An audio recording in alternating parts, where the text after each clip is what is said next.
and we are going to do Blandest by Nirvana in this one. This one is played in standard tuning, and unlike any of their other songs I've ever transcribed, it uses a capo at the first fret. So, what we're going to do is get after the main riff, what I just played. So we're sliding into the 7th fret, and I'm going to call the fret numbers by their actual numbers, not numbers relative to the capo. So, 7th fret, where you have the inlay.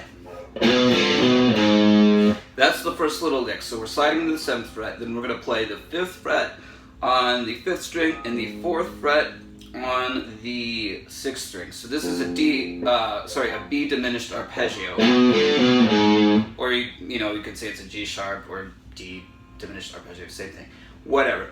Alright, so when we come to the G note, the strings that we're going to play are the 4th and 3rd strings, and since those are being held down by the capo, those would be at the 1st fret. So the whole riff would be... So a few little variations he does are sometimes he strikes the 3rd string at the end of the riff. Or what he might do instead of coming or playing the 3rd string twice is coming back to the 4th string. Like that. So that takes care of the verse. The chorus is this.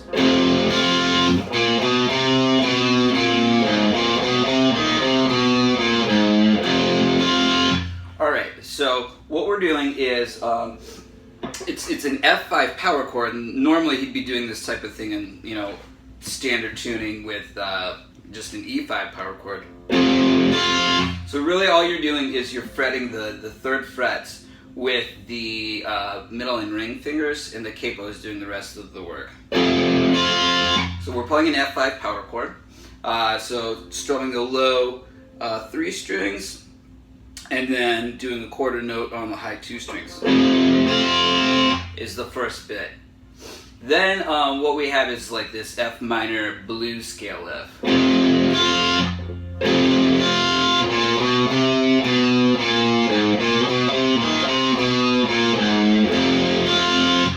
So let's go over the frets for that.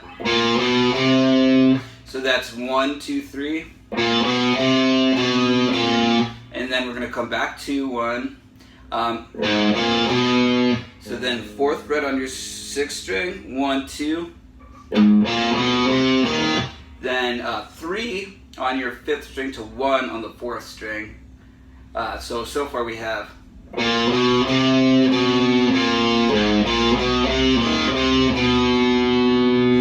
So coming back down the scale now, 3, 2. Open. That's 4th fret on your 6th string, and then you're going to do the riff over again. So real slowly, here it is.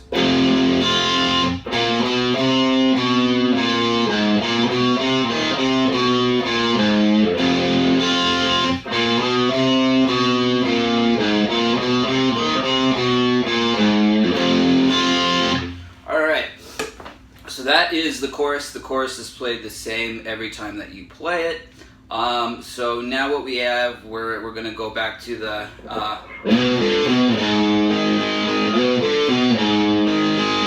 as like an interlude, and then another verse, and then another chorus, and then we have kind of sort of like an instrumental interlude or guitar solo, whatever you want to call it. So let's check that out. For the first 2 measures of the solo, we're going to do this.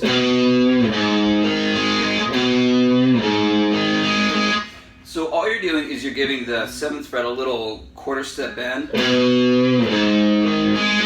coming down to the 4th fret, and then doing the end of the riff the same. So basically we're cutting out the, and we're just doing.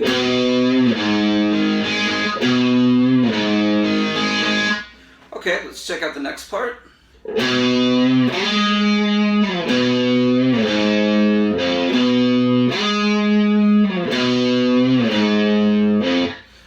So that's it. It's a 2-measure thing that's repeated 4 bars. So at first we're going. So bending the 4th string up, or sorry, the 6th string up, a quarter step. That's at the 7th fret. I'm going to slide into the 11th fret and do some vibrato.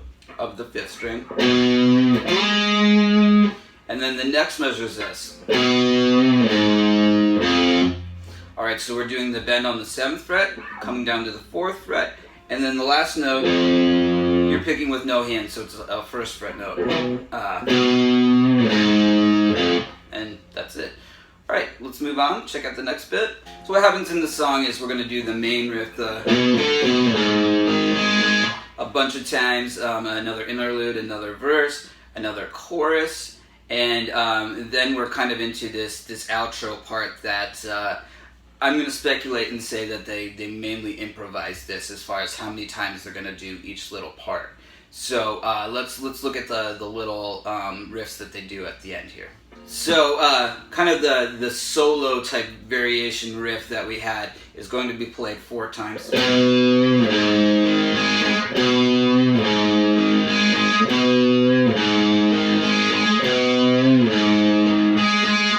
Then what he's going to do is like a power chord variation of the riff.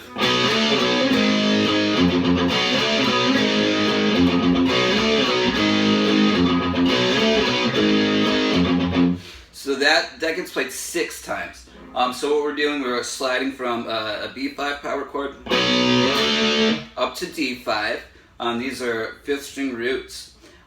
So for our 2-4-4 up to 5-7-7, back to the B5 to a G sharp 5, and it sounds like he's playing it at 4-6-6 instead of kind of playing it like a G chord or whatever. So and then that palm muted bass note at the end is just your F note, so 1st fret. So slowly.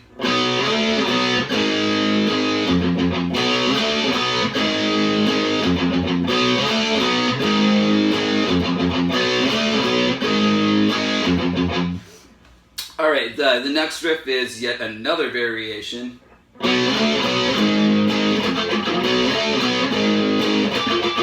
So what he's doing is hitting some harmonics, and these are at your 7th fret. So these kind of would be like your 6th fret harmonics, relative to the capo. So they're kind of hard to produce.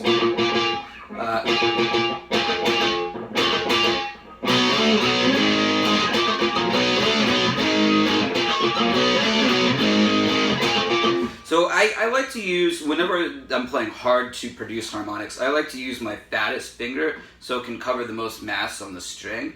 So I probably, in this case, I would use my my middle finger to grab these harmonics.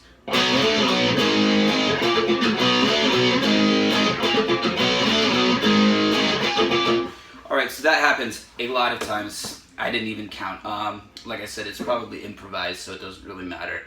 And then we have one more riff to check out, so let's look at that. So this song is cool. It kind of builds up to a big climax with this intense riff, and the harmonics, and then it kind of backs down and devolves into nothing like a lot of Nirvana songs, maybe like All Apologies. So the song ends with just riff, that riff, and it's just you're bending the 7th fret and then playing the 4th fret. So and then that G sharp note at the 4th fret is just held out to the end of the song. So that does it for Blandest. It's a really cool song, and it's almost all exclusively, like, the main riff is built around just like a simple diminished triad, and then like a little F minor pentatonic riff for a chorus. So great stuff as always from Kurt Cobain. So if you'd like the tabs, email me. My email address is in the description, and please subscribe and check out my social media channels. So thanks a lot, guys, and we'll see you around for more lessons.